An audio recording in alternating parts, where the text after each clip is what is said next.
dear students, my name is Dr. Deepti and I am here with a new topic of general psychology, that is sensations and perceptions. आज जो मैं topic आपके समक्ष discuss करने वाली हूँ वो जनरल साइकोलॉजी एंड इवन आपका एजुकेशन सब्जेक्ट का बहुत इंपॉर्टेंट टॉपिक है, वो है आपका परसेप्शन एंड सेंसेशंस। आज मैं आपके सामने डिस्कस करूंगी कि परसेप्शन क्या होता है, सेंसेशन क्या होता है और कौन कौन से रिसर्चर्स ने परसेप्शन के ऊपर एक्सपेरिमेंट किए हैं, क्या डिफरेंस है सेंसेशंस एंड परसेप्शन। तो आज मैं आपको एक बहुत ही बेसिक कॉन्सेप्ट सेंसेशन और परसेप्शन का समझाऊंगी।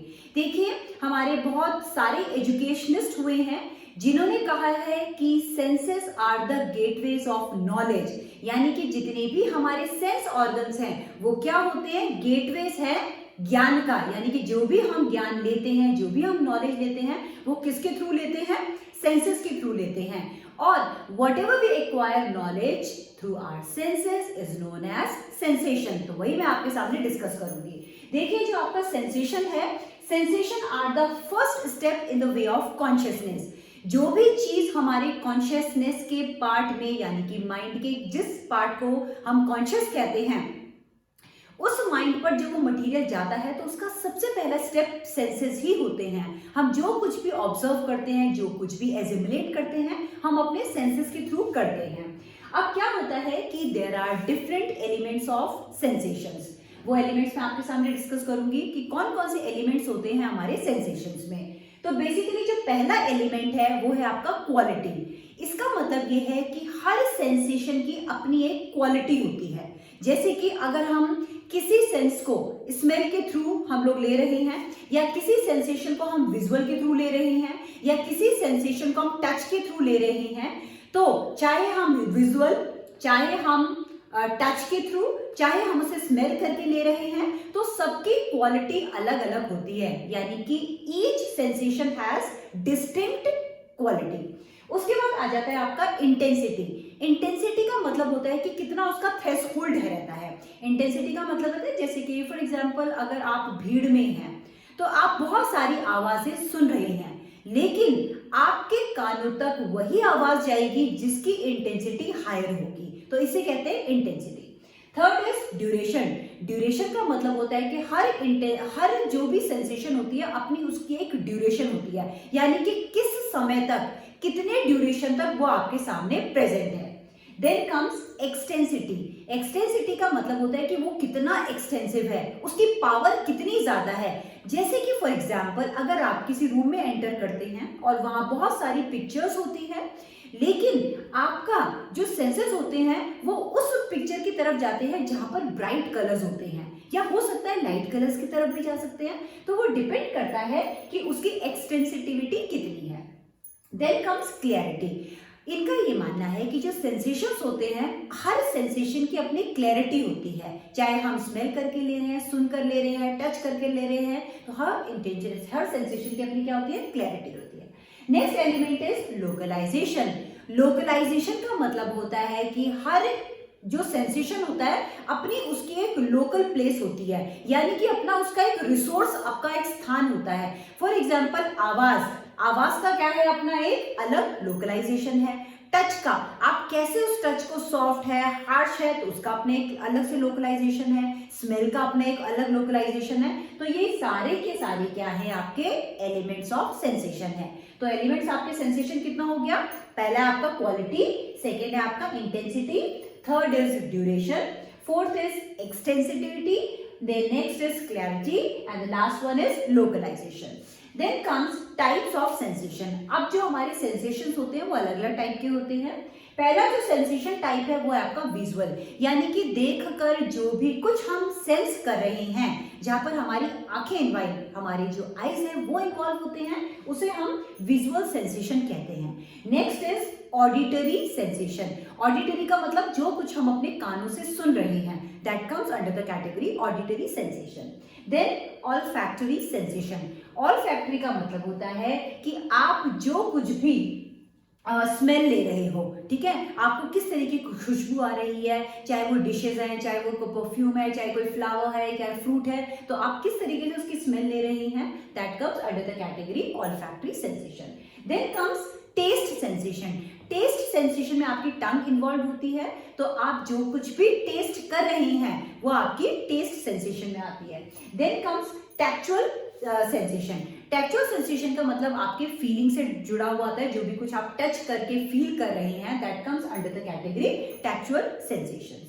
इसके बाद आ जाता है आपका परसेप्शन। अब देखिए जो परसेप्शन है, it is totally different concept from sensation. Sensation से तो हम क्या कर रहे हैं, चीजों को सेंस कर रहे हैं।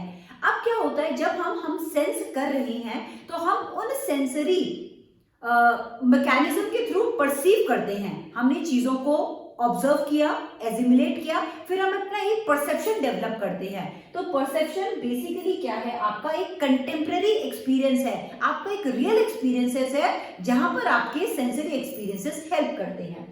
तो परसेप्शन क्या है, it is a process of getting to know objects and objective facts by use of senses. जब आप ऑब्जेक्ट को जानने की कोशिश करते हैं, ऑब्जेक्टिव फैक्ट्स को जानने की कोशिश करते हैं थ्रू आवर सेंसेस, इसे हम परसेप्शन कहते हैं। जैसे कि अगर आपने कोई आवाज सुनी तो आप क्या करते हैं, अलग अलग तरीके के अनुमान लगाने स्टार्ट कर देते हैं कि यार ये इसकी आवाज होगी, वो उसकी आवाज होगी। लेकिन जब आप कहां से वो आवाज आ रही है, उस रिसोर्स को देखते हैं, उस रिसोर्स चीज को देखते हैं, ऑब्जेक्ट को देखते हैं, तो आप परसीव करते हैं कि भाई ये आवाज इस तरीके की है। तो बेसिकली क्या है, हम इसमें एक रियलिस्टिक एक्सपीरियंस लेने की कोशिश करते हैं।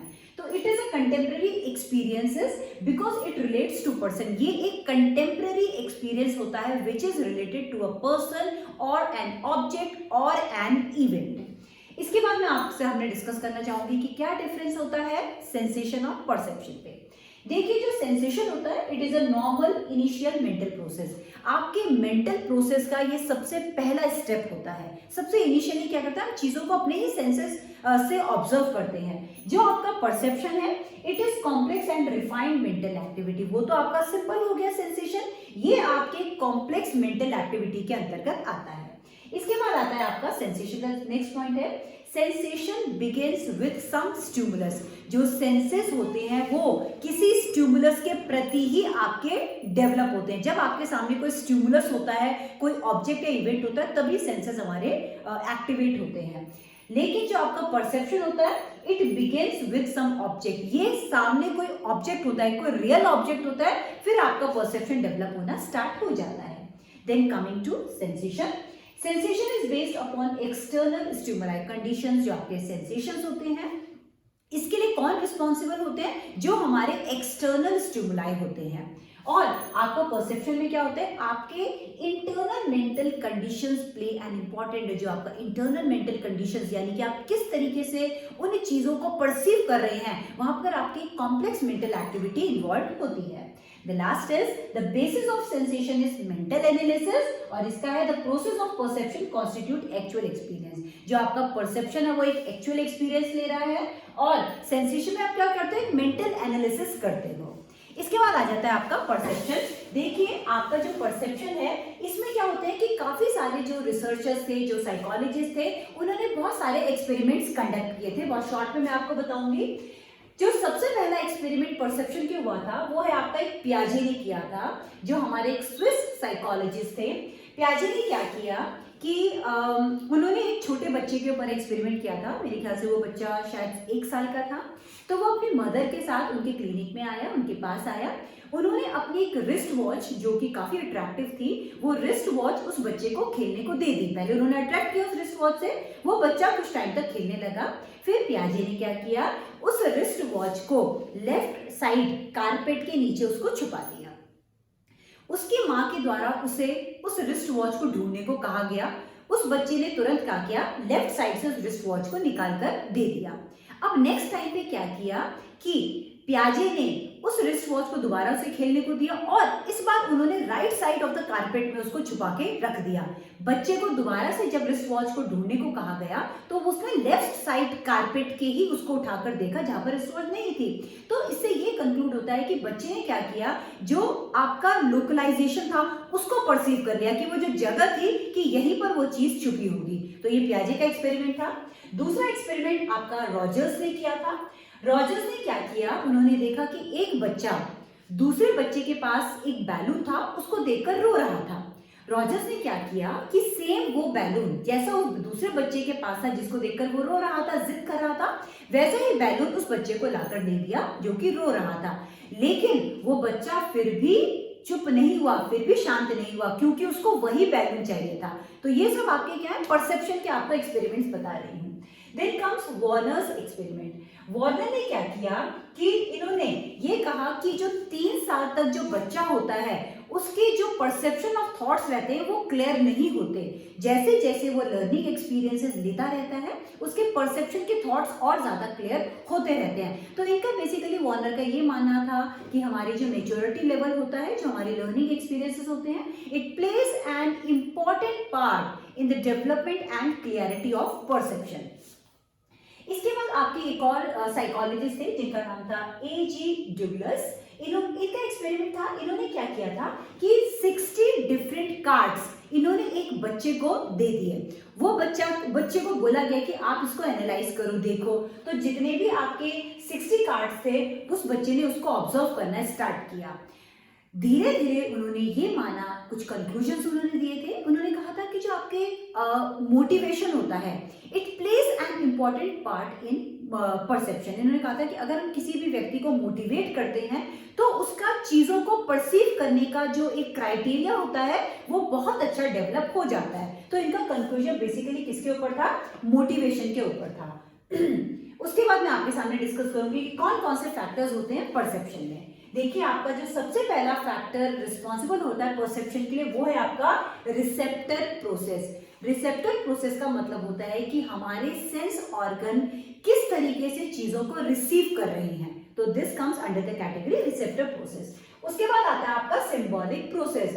जब हम लोग चीजों को रिसीव कर लेते हैं अपने सेंस ऑर्गन से, उसके बाद हम क्या करते हैं, कुछ सिंबल्स बनाते हैं। यानी कि अगर हमने किस चीज को देखा है, कुछ डिश को बनाना देखा है, या हमने ड्राइविंग करना सीखा है, स्विमिंग करना सीखा है, या कुछ भी एक्टिविटी करना सीखा है, तो उस एक्टिविटी से रिलेटेड कुछ सिंबल्स, इनग्राम्स वो हमारे ब्रेन पार्ट में आपके क्या होते हैं, डिपॉजिट हो जाते हैं।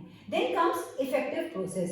इफेक्टिव प्रोसेस का मतलब होता है कि आप उस इवेंट के लिए आपकी क्या प्लेजर वाली फीलिंग है, किस तरीके की फीलिंग है, डिसप्लेजर है या प्लेजर है, तो वो आपका बहुत डिपेंड करता है आपका इफेक्टिव प्रोसेस में। अगर आपका प्लेजर वाली फीलिंग है तो बहुत अच्छे से आप उस चीज को परसीव कर सकते हैं, तो वो feeling of pleasure and displeasure comes under the category affective process. Then is aesthetic process. अब प्लेजर डिसप्लेजर क्या है, आपका एक एस्थेटिक व्यू बना देता है उस इवेंट और उस ऑब्जेक्ट के लिए। Last is unification process. Unification का प्रोसेस का मतलब होता है कि जो परसेप्शन होता है it takes place as a whole. ये आपका गेस्टॉल्ट एक जर्मन वर्ड है जिसका मतलब होता है कि हम चीजों को परसीव करते हैं एज अ होल। तो this is known as unification, यानी कि हम किसी भी इवेंट, किसी भी इंफॉर्मेशन को हम टुकड़ों में ना परसीव करके, फ्रेगमेंट्स में ना परसीव करके एज अ होल परसीव करते हैं। आज मैंने आपके सामने डिस्कस किया कि सेंसेशंस क्या होता है और what are the elements of sensations, आपके कितने टाइप्स के सेंसेशंस होते हैं, what is the difference between sensation and perception. फिर मैंने आपको एलिमेंट्स ऑफ परसेप्शन समझाया, फिर मैंने आपको समझाया कि कौन कौन से एक्सपेरिमेंट्स परसेप्शन के ऊपर किए गए हैं, and last was factors of perception. अब नेक्स्ट थ्योरी में आपको पूरा मैं इसका मैकेनिज्म क्लियर करूंगी, कौन कौन से आपके ब्रेन के पार्ट्स इन्वॉल्व होते हैं जब हम किसी चीज को परसीव करते हैं। This is the basic outline of sensation and perception which is very important topic for your competitive exams, जो भी नेट और यूपीएससी के बच्चे कर रहे हैं, या आपके जनरल साइकोलॉजी का बहुत इंपॉर्टेंट पार्ट है।